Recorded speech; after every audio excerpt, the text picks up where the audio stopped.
to My Accent is No Accident podcast. I am your host, Maritza Perez, and I am very honored today to have a very special guest. I am his fan and I love his podcast. I have listened to his podcast for quite a while. His name is Guy Kawasaki. He is the chief evangelist of Canva and the creator of Guy Kawasaki's Remarkable People podcast, my favorite. He is an executive fellow of the Haas School of Business, UC Berkeley, an adjunct professor of the University of New South Wales. He was the chief evangelist of Apple, for those who know him from the Apple time, and the trustee of the Wikimedia Foundation. He has written Wise Guy, The Art of the Star 2.0, The Art of Social Media, Enchantment, and 11 other books. Kawasaki has a Bachelor of Arts from Stanford University and an MBA from UCLA, and an honorary doctorate from Babson College. Thank you so much, Guy, for being here with us today. It is an honor and a pleasure to meet you. Sure. Let's do this. So, Guy, tell me, what is your accent and why is not an accident? Well, if you literally want to know what my accent is, I was born and raised in Honolulu, Hawaii. And now I left Hawaii when I was 18, never to really live there again. But I still have a pidgin accent. And yeah, I could drop into deep pidgin, so deep you probably would not understand what I'm saying. But that's my accent. And, I have to admit that I have been, for my whole life, really trying to either control or eliminate the accent. I know you may find that to be reprehensible, but I've always thought that the pidgin accent makes you sound ignorant. and that's not something I try to achieve. Whereas, like, I think when you hear a British accent, most times when you hear a British accent, you probably think the person is smarter than he or she is, right? And I would say I think maybe the opposite is true with a pidgin accent. But yeah, no buts. That's just the way it is. Yes. So, Guy, one of the things that I wanted to ask you today is, when you come and you are first generation or third generation, I don't remember. I'm third You're generation third Japanese generation. American. Yes. So when you come from a different culture or have a heritage from a different culture, like Japanese, like Latinos, we're very strong cultural. Um, is there anything that you can say that will be helpful to shape you different just because of the culture that you came, that heritage that you had? Well, to tell you the truth, as a third generation Japanese American, I cannot claim to understand the Japanese culture. I mean, I've visited Japan, but I've never lived there. So I'm probably as American as anybody else who has never or came, his ancestors or her ancestors came a long time ago. So it would be different if I was born and raised in Japan and then moved. But I was born in Honolulu, Hawaii. So, I could tell you about the Hawaiian culture more than the Japanese culture. Yes. Also, my generation, my father and mother were in the generation that were around during World War II. And at that point, I think the Japanese Americans in Hawaii in particular, they were trying to prove they're more American than most Americans. So it's not like they were trying to teach us the Japanese culture, because they were trying to assimilate into the American culture and leave the Japanese culture behind. So I may Yes. be the least Japanese culture of Japanese you could find. Yes, I think that is the case in the people that have been here with the third or fourth generations. Um, I came with my two little bags from Colombia, South America, Yeah, and with my parents. And my daughter is the first generation American. right. But that girl has a little teeny bit of Colombian because she eats rice and beans. But the rest of her is all American. Yeah. She is all American culture. And it's incredible. The only difference is the way we have raised her. Like close to the family and very that way is very Latin. But the rest of the things are very American. And I'm from Bogota, so we're Americanized as well in Colombia and Bogota. We're Yeah. multicultural. So, but the one thing that I can tell you that shaped different to me coming from another country is I think that um, we were able to see the difference between living in a place of not having so many opportunities to a place open of and freedom of all the opportunities in the world Yes. and be I mean, able. which is why your parents and my parents probably moved, right? Yes, exactly. Well, actually, it was my grandparents and your parents. Yeah. Yes, exactly. To have a different opportunity and look Yeah. for dreams. So Guy, tell me a little bit of how was to work with Steve Jobs and having that strong personality. How did you manage Yeah. the strong Well, personalities? I mean, Steve Jobs was truly a remarkable person. And, there are many people who want to be a Steve Jobs, some of whom are going to go to jail soon. But, it's not that easy. He truly was a unicorn. Now, Yeah. working for him was not easy. He was extremely demanding. He, I wouldn't say he was touchy feely and subtle, let's just say. Like he really let you know what he thought of you in front of everybody else. Yes. So it was, he ruled by fear, and it was very effective. I did some of my best work because I was afraid of being humiliated by him. Now, this is not a management technique that I necessarily suggest today, but it was highly effective. Back then, yes, I think so. Um, so one of the talks that I love about you is the art to start 2.0. Mm-hmm. Um, despite of just listening to your podcast, listening to Marta Nino, is the art of a start 2.0 gives every entrepreneur like that drive to it's just a start and get just do it, Yeah. right? And then there are a couple of things that I like, and now that I have the opportunity to have you in front of me, um, what do you think it takes to make a product of a service the one and only? Well, more than anything, luck, I think. So, well, first of all, there are very few products that are truly one and only. So, and I mean, there are multiple phones, multiple computers. I'm chief evangelist for Canva. Canva has 10 or 15 other competitors who are trying to do the same thing.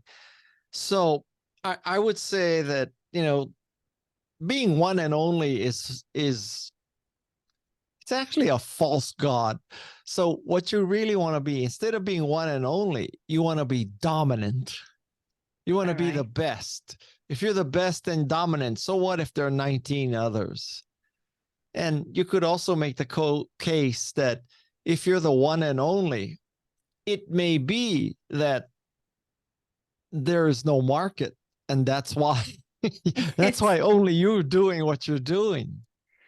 Yes, that was the other thing that you were saying. If you are the only one doing what you're doing and nobody understands what you're doing, then you're not going to sell anything.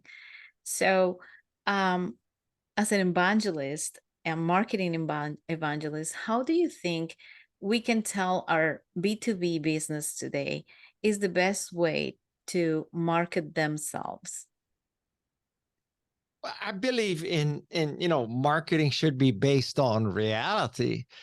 So rather than just trying to put lipstick on a pig, it starts with the animal. I mean, so if you have a pig and you put lipstick on it, it's a pig with lipstick. And Yes. and what you need to do is start from the product or the service and make it great. And then everything else is easy or easier anyway. So um, now don't get me wrong, there are definitely techniques to improve your marketing and optimize your marketing. But in my humble opinion, great marketing starts with a great product. Yes, and it takes work to perfect that product to be Yeah. able to get, show to everybody, right? It it So, it takes a tremendous amount of work and it makes a tremendous amount of luck. I mean, don't discount luck. yes. So, how about branding? How does one like me, a solopreneur, brand themselves? You mean how does the entrepreneur brand himself or herself or her or his products? Uh, them and their products or services. Oh, how to brand the products or services? Yes. Well, I think you take your best shot at positioning it. These are the key features and benefits of a product. And this is how it is different and better than the competitive products. But ultimately, the customer really positions your brand. And so you take your best shot at what you think you want and what it should be. And then you just pray that Yes. customers like it and they position you something similar to what you intended. But I I have come to the conclusion that in most cases you're truly not in control. You take your best shot and you hope. Yes. Like today, we have entrepreneurs that get out of school, high school, and they make 1 million in a year, right? We have entrepreneurs that um, found an online business and they're making millions right now. So I think that everything that was happening before in business is changing and is going to be ever changing. But one of the things that I am noticing more and more is that we all need to come together. And to me, I think that the world is kind of like separated in little groups, like we were before. We have like a small groups. What do you think? How important do you think that diversity and inclusion is important for small companies? Well, this is a this is a complicated question, right? So I think the primary benefit of diversity in your own company is that it prevents you from being blindsided and you appreciate other points of view. So if you took the extreme example and everybody was in your company was a male, old and white, let's just say that that's not how the world really is. So I think you'll be very vulnerable. So that's and so there's the point of view of diverse people. And I also think there's a diversity of skills where you may be a great programmer, but you need a great salesperson and you need a great ops person and you need a great marketing person and you need a great finance person. So, the likelihood that you can do everything well is zero. So that's another reason for diversity. And I also think it's just, that's our moral duty. Yes, it is. It is. I think we came to the world to be loved and to love each other, but we also need to be tough if we want to have a business. And I believe that if you're brave, you will be able to have a product, a service that it stands out from everybody.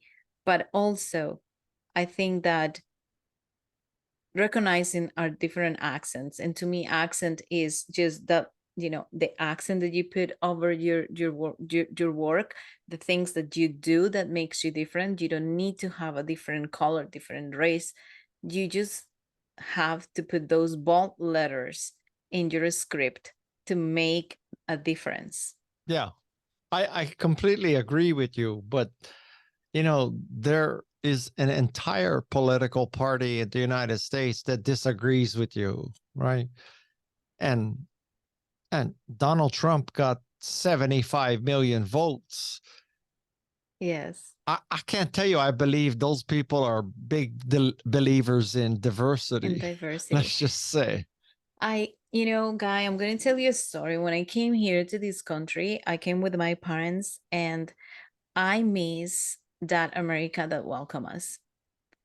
We moved into a house, and when we were moving the things, our neighbors took turns to bring us food each day, to bring us dinner, because we were working. The house that we were moving into was, they were finishing um something happened in the construction, so we were moving in, and then they were finishing the construction. So and we were renting this house, we were not buying it. So um we have workers and people, so we didn't have a kitchen. We have the bathrooms, so things like that.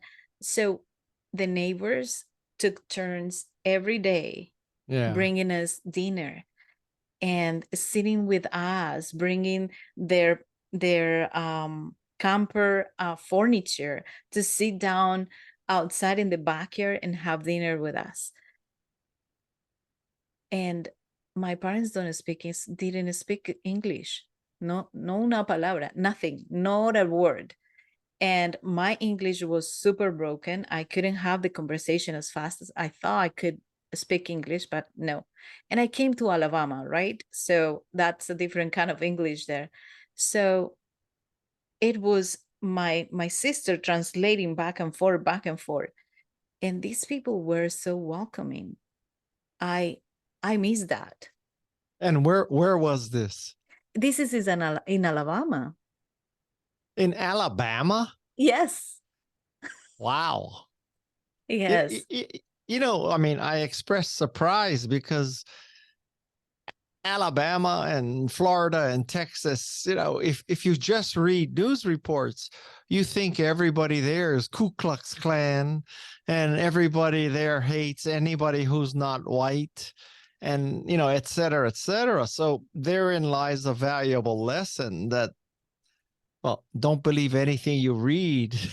Exactly. And that's true of, either press, conservative or liberal, right? Um, Yes. because those people who were helping you, they were white, right? Yes, they were white. Yeah. And they didn't So, speak any Spanish. so now that maybe that was true 20 years ago, but I bet you it's Yes. still true today. It probably is still true today, but I think that today there is a little hesitant, and I think it was because of our previous president. He created a little bit of a little bit, not a lot of division Yeah. that didn't was not needed. We didn't need that division. We need an America that stands together like we used to. Yeah. It's going to be America's loss, right? Yes, Like if America doesn't welcome people like you, and look at all the entrepreneurs who are first and second generation. it I is mean, amazing. what should we do? All just stick to coal mining? Um, Exactly. I babysitting and cleaning houses. I yeah, mean, we have so many people. Like look at Marta Nino, the lady that you yeah, you interviewed. Look at her and her husband.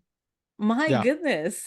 You have people that have so much potential and can bring different perspectives, knowledge, and different ways to do things. Like you say, you need somebody different, and you always, as a business owner, need to understand that if you want something good, you need to have someone that does it better than you. Yeah. Yep. So, surfing. Have you always been surfing? No, I took up surfing about 8 years ago. And Really? yeah, I surfed today before this. That's why I'm Oh all my sunburned. goodness.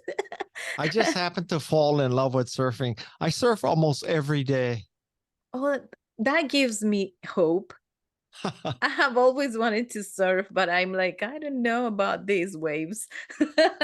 Well, I started at 60, so you still have time. Oh, that is awesome. You are my hope for surfing. Surfing is gonna go back in the bucket list.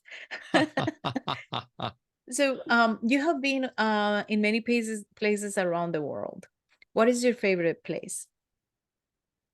Oh, you know, for about 25 years, I would make 50, 75 trips a year all over the world. I've been all over the world. My favorite place is home. I now, post pandemic, but even post pandemic, I catch an airplane maybe twice a year. So I went from 50 to 2. Oh my And goodness. if I never get on another airplane again, it would be fine with me. The only place I want to go to is maybe Hawaii, because I'm from Hawaii. But Yes. um, listen, I get offers to speak all over the world, and I turn them all down. I don't want to get on an airplane. If Yes. somebody sent me a private jet, I would go, but nobody wants me that bad. Yes. No, I think everybody wants you bad. I wanted you badly for my podcast. So, what do you think of influencers? Are influencers CEOs? Well, it depends on how you define these terms. So, a CEO has to be able to influence and persuade her team, her vendors, her customers. So, yes, CEOs are influencers. But if you're using the term influencer in the sense of, TikTok and Instagram reels and, those kind of influencers, which some people think I am one, I don't think it's nearly as effective marketing as people would have you believe. And maybe I'm just jealous, but like I have, I don't know, 6, 7 million followers. I wish I could tell all of them to do something and even 10% would listen to me. I mean, Ye- it's just not true. it is, Guy. I'm right here. I'm a fan of you. I think that it is like what you're doing with your podcast, and this comes from my heart. It is amazing. I think you're truly delivering a good message, a message that is not only about remarkable people, but a message that is telling people how you yourself out of the podcast can be remarkable and make a difference. Well, I'm glad you said that because I'm writing a book right now and it's called Remarkable Mindset. Oh, And wow. what it is it's a compilation and, summation of what I learned from my 200 guests. And Wow. so, I have very lofty expectations for this book. I actually I want it to be just as useful as the Bible. So I want everybody to read this. And, this book, there are many, many business books that spend 200 pages on one concept, right? So if you do something for 10,000 hours, you can make a decision in a blink that, Yes. this is the innovator's dilemma. This is the et cetera, et cetera. But my book, if it's broken down into three parts. There's there's growth, there's Mm-hmm. grit, and there's grace. Oh, And within those three sections, there are three chapters. So there's 9 chapters.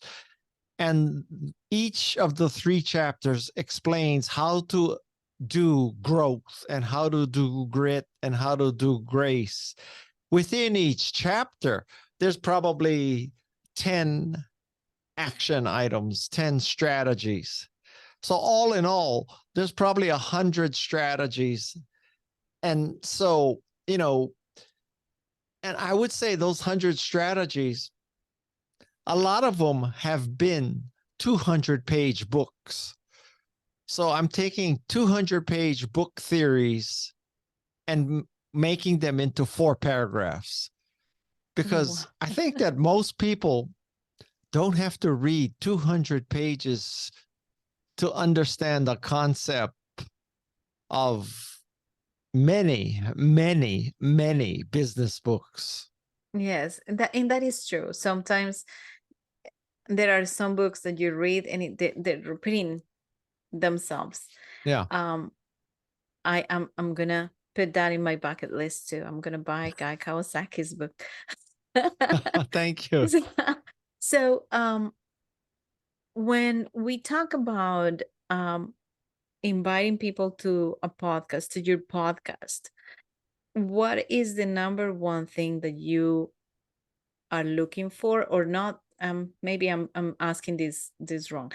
What is the number one thing that goes through your mind? Is it, I want to talk about this topic, and then you find the guest, or you find the guest and then you develop the topic? I find a guest or the guest finds me, and then I spend hours researching to ask the guest the most relevant and penetrating questions I can. So, you know, I don't take the direction of what you first said. So it's not like I say to myself, "Oh, I want to talk about how you have to do things a very long time to get good at it. So I got to find somebody who's going to say that."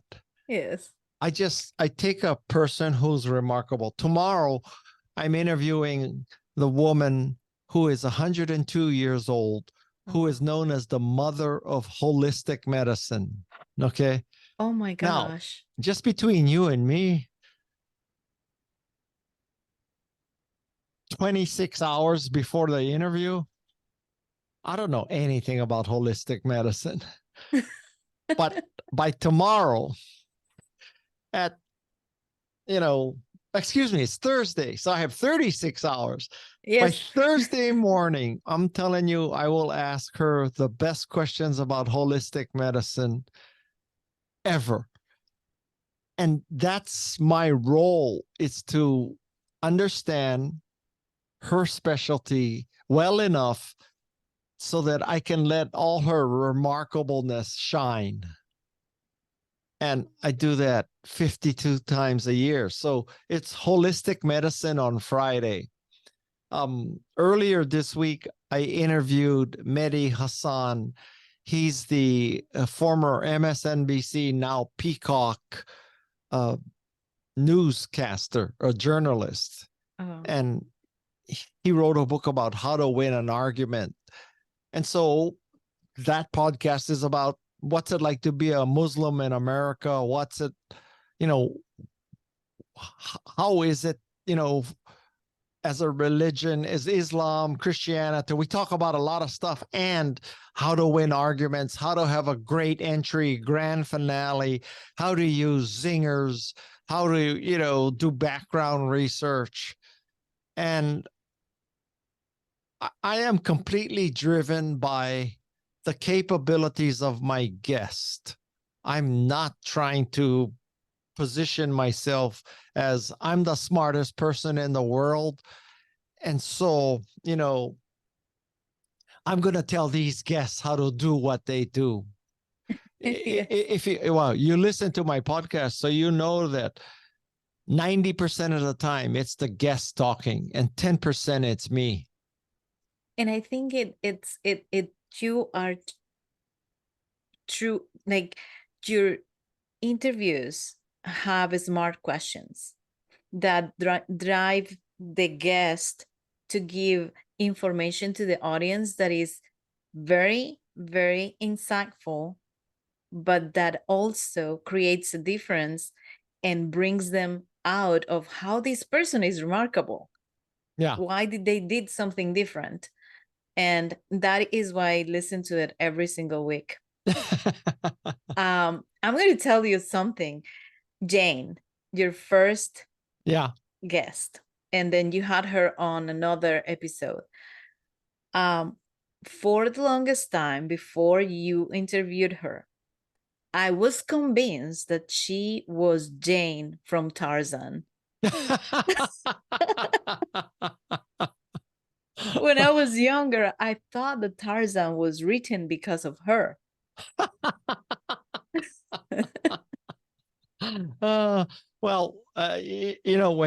When she speaks, she often says, that Tarzan married the wrong Jane. It was truly her. So that is, for instance, one person that is extremely remarkable, and that with the exemplary of the animals and their behavior, she tells us how human beings are not as good as we were supposed to. To put it mildly, yes. Yes. But there's I think two great messages from Jane Goodall, which is one is she has probably gone further in the study of chimpanzees and biology than anyone would have predicted when she was 7 years old outside of London, right? Yes. She graduates of lower school and goes in and takes secretarial school to learn how to type, bookkeep, and stenography. And so she's a living proof of, pursue what you love for a long time, you come out remarkable. Now, I would say that that's true of Jane Goodall, Neil deGrasse Tyson, who has also been on the show. But then there are other people who start off focused on one thing and switch to something completely different, right? And so, now those two things are completely in conflict. Do you stick it out and stay with it a long time? Or do you go from interest to interest, passion to passion, until one day you discover what, your true calling is? So, if you look at my career, believe it or not, I was in jewelry manufacturing. I was in personal computer software, personal computer hardware, venture capital, internet, social media, Yes. podcasting, and now graphic design with Canva. With Canva, which I use every day. Yeah, thank you. So you can look at me and say, Guy, you're living proof that you can try a lot of things. Or you can say, Guy, you're living proof that you cannot hold down a job. But I think it's important for me to provide both kind of examples. Because not everybody is going to fall in love with animals at age 7 and become Jane Goodall, right? Exactly. And so, I don't want parents to think, oh my God, my kid's 10 years old. She hasn't found her calling yet. I mean, I hate to tell you, but few people do that. Yes. It's much more likely you're going to thrash for a long time. So I think it's very important that I bring both kinds of examples to light. Yes, it is. I the one thing that I love is that not only in your career you highlight these differences and you let people know that you can use your skills and be flexible with them, Yeah, but also you have highlight a couple of guests that have done so too. And then you had a guest, and oh my goodness, I am so sorry because I forgot his name. I had it, I didn't write it down. And he talked about, and I want to talk about this because I think it's important, hunger in US. hunger. Yes, homeless. Oh, And homeless. Yes, yes, homeless. His name is David David. Arnaz, and he was homeless. His mother was a drug addict, and they were homeless in New York. And now he works for Amazon, and he was orphaned. He went through several orphanages. Um, he was beaten. I mean, really A very incredible story. Yeah, rough life. So these right there, and the reason why I wanted to bring this up is number one, because we all say that we want to be kind yeah, and we usually don't know what to do. So I want to take this opportunity to talk about give money to these establishments that help homeless. yeah, And number two, um, feed the hungry and help. If you can foster kids, foster them yeah, because they can become CEOs or they yeah. can become someone a very good person. Well, but yeah, just to be um, slightly different, I don't think you should help foster kids or homeless people or adopt kids because you could be adopting the next Steve Jobs or you could be Yes, adopting the next, Tim Cook or Jeff Bezos. you're right. I think you should help people because that's the right thing to do. That's the right And thing to even do. if you adopt somebody or you foster parent or you support some kid and he becomes a carpenter, electrician, mechanic, nurse, teacher, that's a very admirable thing. Yes. A You know, McDonald's I cashier. mean, Yes, to me, that's remarkable too. You that don't is have to true. be Steve Jobs to be No, remarkable. but you're right. You're right. You have to do it just to take them out of their bad situation and to help Yes. them grow. Yes. And I just wanted to mention that today to our audience. Give money to the banks, give food to the banks, and to the food banks because Yeah, not people you need don't them. mean to Silicon Valley No, banks, right? to the food banks. And thank you so much. We have run out of time, but this was an amazing interview. It was an honor for me to have you in my Oh, podcast, please. and It's what a it's my wonderful honor too. conversation. Thank you so much, Guy. Thank you. And thank you for all the good work you're bringing to people with accents. Thank you. All right. All the best to you. I hope you learn how to surf. Yes, I will. I'll send you an email when I do. Okay. Take care. Thank you. Bye Bye. bye. Thank you for listening. If you like this episode and would like to hear more like this, subscribe, share with your friends, family, and everywhere.